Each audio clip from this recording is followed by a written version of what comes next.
6:30, we're learning about proposed legislation at the State House that would take guns out of the hands of people convicted of domestic violence. It would also mandate that people with a restraining order due to a domestic violence case surrender their firearms. And joining me live in studio now is Zulma Garcia, Director of Policy at the Rhode Island Coalition Against Domestic Violence. Thank you so much for being with us today. Thank you for having me. Now, my first question for you, this bill tightens up the language on an existing law requiring specifically that guns be turned over to state or local police or a licensed gun dealer. What kind of improvement is that from what's in place right now? You know, it's hard to tell because in Rhode Island we have 43 law enforcement agencies. They all have different policies on how to remove those guns from those domestic violence situations.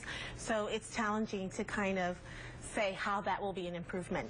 Okay, so I guess question 2 then would be the legislator proposing the bill says it would cut domestic violence deaths by roughly 25%. Are we really seeing these cases a lot? Well, you know, domestic violence and guns is a deadly combination. Since the 1980s, the Coalition Against Domestic Violence has been tracking the homicides.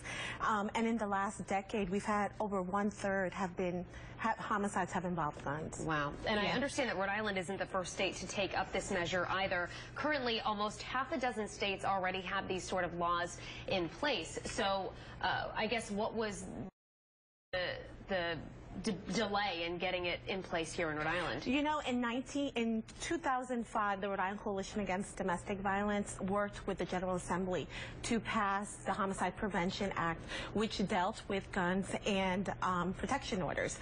And we are so encouraged now that community groups have taken on strengthening that law. Do you think this is a big plus for people out there, domestic violence victims? Because I know even with restraining orders, that fear is still there. Will this help?